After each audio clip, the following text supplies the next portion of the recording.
বলুন তো কে? যদি কেউ আপনার জীবন বদলাতে পারে তবে তাকে আয়নায় দেখুন। আপনি নিজেই সে যে নিজের জীবন বদলাতে পারে, নিজেই নিজের পথপ্রদর্শক হতে পারে, জীবনে বদল আনতে পারে, পরিবর্তন আনতে পারে। তাই চিনুন নিজের অন্তরের শক্তিকে, আর এটা বিশ্বাস করুন যে এই সংসারে আপনার থেকে বেশি শক্তিশালী আর কেউ নেই। জীবন বদলে যাবে আপনার। আর অন্ধবিশ্বাস নয়, আত্মবিশ্বাসের হাত ধরুন। আপনার সমস্যা আপনা থেকেই দূর হয়ে যাবে। তাই ভালোবেসে বলুন, রাধা রাধা। প্রদীপ জ্বালানোর কাজ বড়ই আনন্দদায়ক। উজ্জ্বলতার এই শিখা যেন আত্মার মধ্যে গিয়ে মনে উল্লাস ভরে দেয়।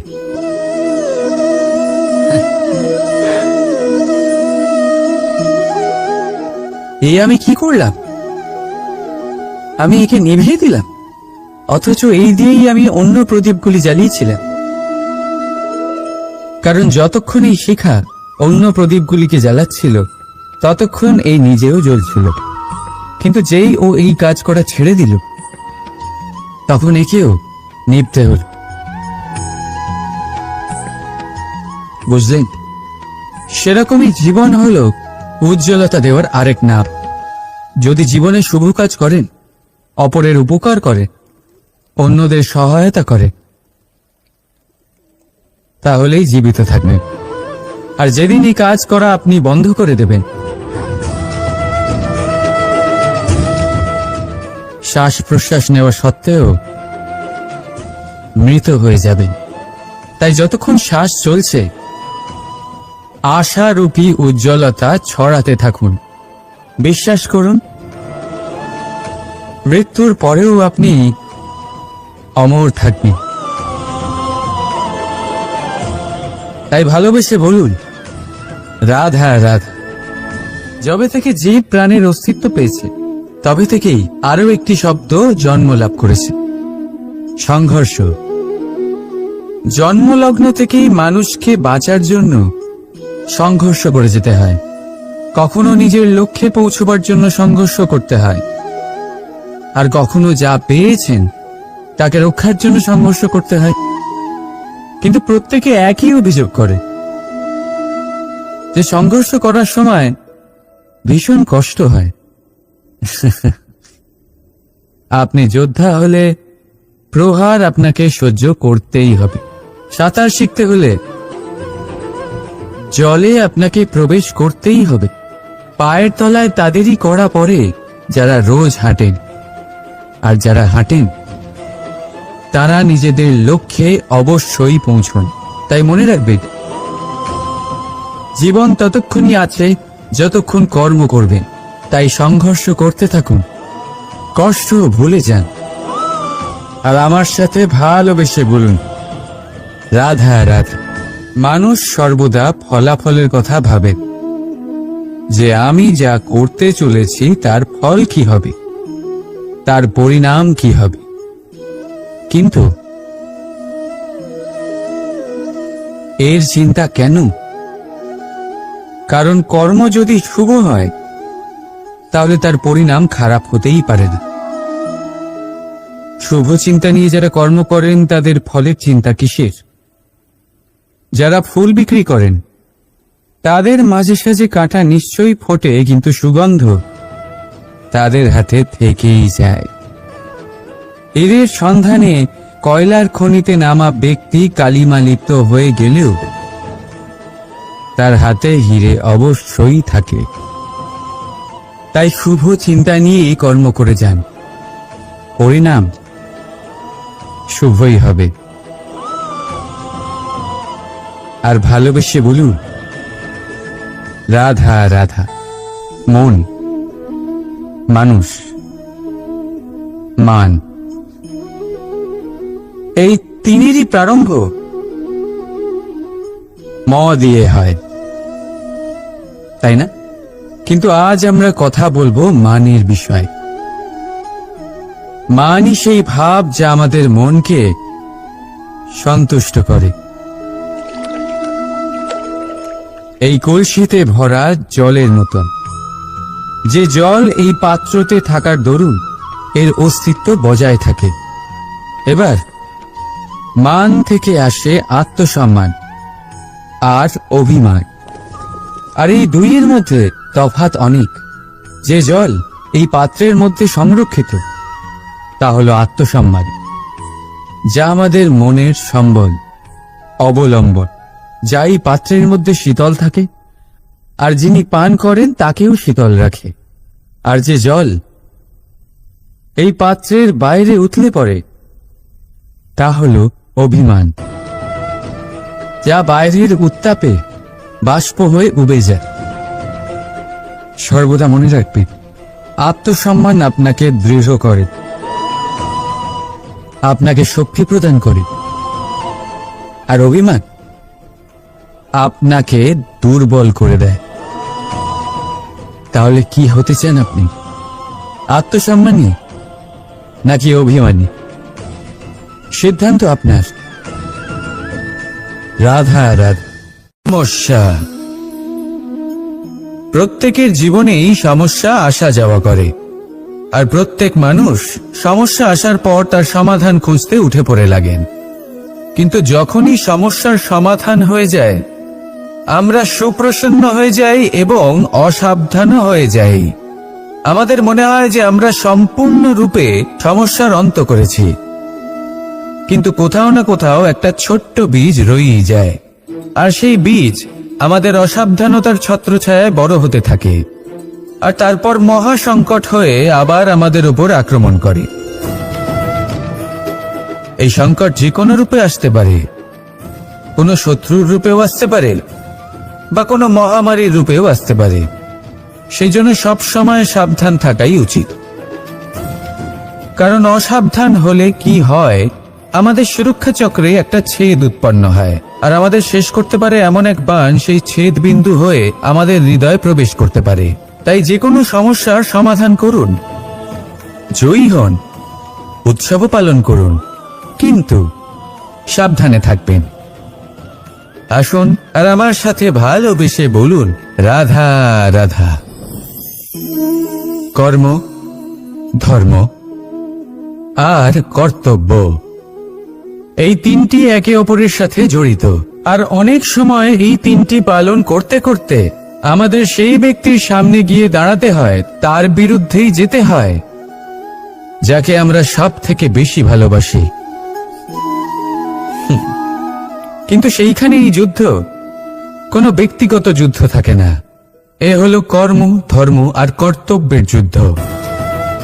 এটা সরল নয়, অত্যন্ত কঠিন হয় তার সম্মুখীন হওয়া যাকে আমরা সব থেকে বেশি সম্মান করি। কিন্তু আমাদের তো আমাদের ধর্মের পথে চলতেই হবে, কারণ আমরা কর্মবদ্ধ, কর্তব্যবদ্ধ, আর এটাই করা উচিত। শুধু এটুকু মনে রাখবেন, যদি আপনার উদ্দেশ্য শুভ হয়, আপনার ভাবনা শুভ হয়, আপনি যদি কর্ম, ধর্ম আর কর্তব্যের পথে অগ্রসর হন, তাহলে এই প্রক্রিয়াতে যদি আপনাকে আপনার আরাধ্যেরও সামনে দাঁড়াতে হয়, তাহলেও আপনার কোনো ক্ষতি হবে না। তাহলে আসুন আর আমার সাথে ভালোবেসে বলুন, রাধা রাধা। মানুষের কোন বিষয়ে অহংকার থাকে?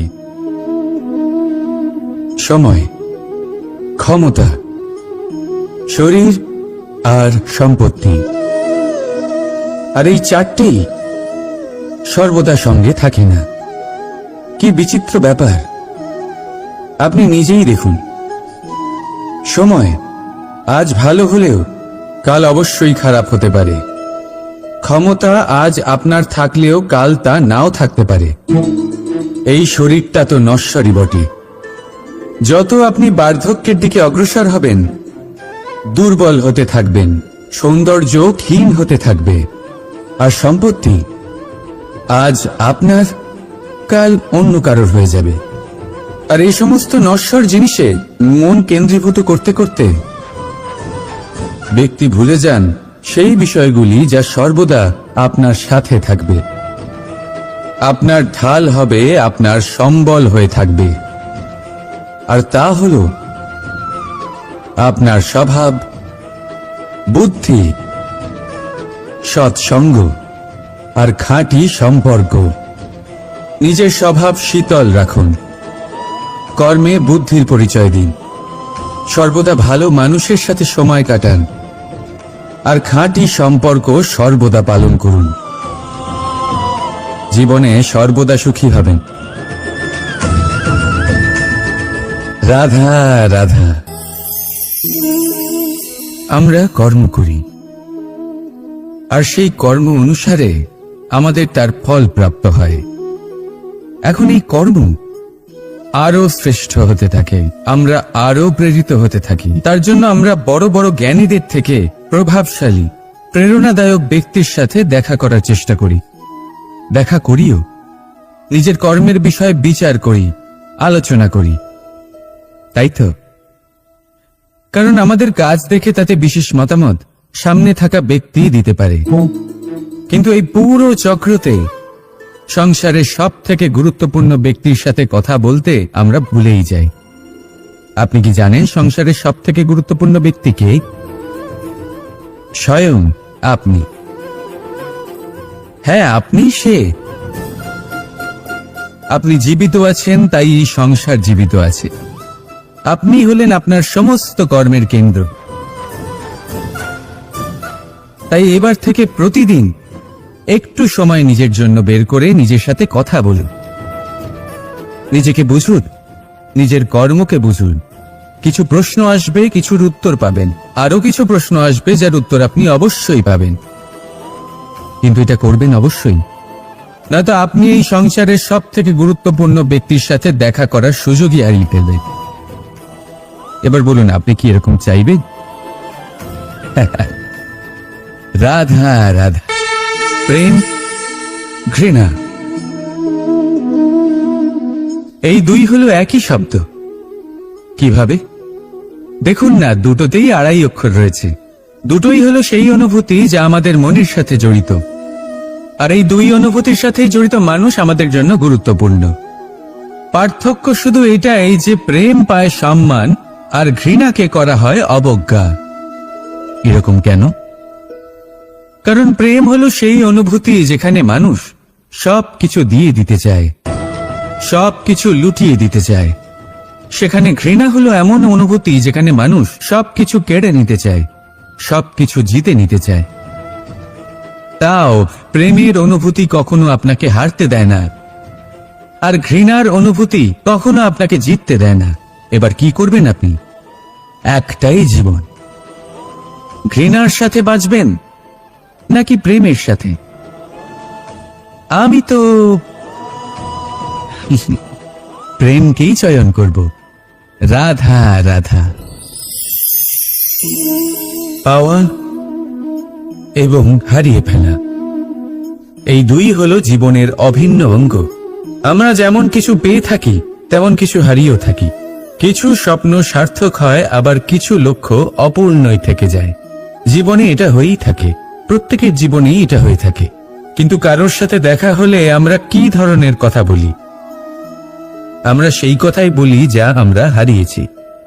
নিজেও দুঃখ পাই, আবার সামনের মানুষটাকেও দুঃখ দিই। তার থেকে অন্যরকম কিছু করার চেষ্টা করুন, ধনাত্মক চিন্তা করার চেষ্টা করুন।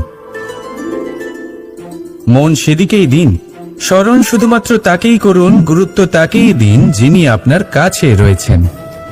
যিনি আপনার কাছে নেই তার আশায় কষ্ট কেন পাচ্ছেন আপনি? সেগুলিকেই প্রাধান্য দিন যা আজ এখন বর্তমানে আপনার কাছে রয়েছে। যেমন আমি কংস মামাকে স্মরণ করি না, যিনি আমার ছেলেবেলা নষ্ট করে দিয়েছেন। আমি স্মরণ করি আমার যশোদা মাকে, আমার বলরাম দাদাকে, আমার রাধাকে, যারা আমার জীবনকে ভরিয়ে তুলেছেন। আপনিও ঠিক এটাই করুন, আর আমার সাথে ভালোবেসে বলুন, রাধা রাধা। কথায় বলা হয়, জীবনে ভালোবাসাই হলো সুখের মূল। এটা সত্য। এবার প্রশ্ন হলো এটাই যে এই ভালোবাসা কার সাথে করা উচিত? যদি আপনি কিছুক্ষণের জন্য সুখ পেতে চান, তাহলে ভালোবাসুন নিজের রুচি মতো। যদি আপনি কিছুদিনের জন্য সুখ পেতে চান, ভালোবাসুন নিজের বন্ধুদের। যদি আপনি কয়েক মাসের জন্য, কয়েক বছর বা অনেক বছরের জন্য সুখী হতে চান, তাহলে ভালোবাসুন নিজের পরিবারকে, মাতা পিতা, নিজের সন্তান, স্বামী স্ত্রী, নিজের আত্মীয়দের। কিন্তু যদি আপনি চিরকালের জন্য সুখী হতে চান, তাহলে ভালোবাসতে হবে শুধু নিজের কর্মগুলিকে। কারণ সম্পর্ক যেমনই হোক না কেন, কখনো না কখনো ভেঙে যাবেই। এই সংসার হলো এমনই যে যাদের সঙ্গ আমরা পাই, তাদের সঙ্গ একদিন ত্যাগ করতে হয়। শুধু কর্মই হলো এমন এক সঙ্গ যা কখনো আপনাকে ত্যাগ করবে না। আপনার মৃত্যুর পরেও এই কর্ম আপনাকে বাঁচিয়ে রাখবে। তাই সবসময় মনে রাখবেন, এই কর্ম ধর্ম মনে করে পালন করা উচিত। জীবনের শেষ মুহূর্ত পর্যন্ত কর্মকে ভালোবাসুন। জীবনের শেষ মুহূর্ত পর্যন্ত সুখে থাকবেন। আর আমি তো সবসময় বলি, শুধু কর্ম করতে থাকো, ফলের চিন্তা করো না। তাহলে আসুন আর আমার সাথে ভালোবেসে বলুন, রাধা রাধা।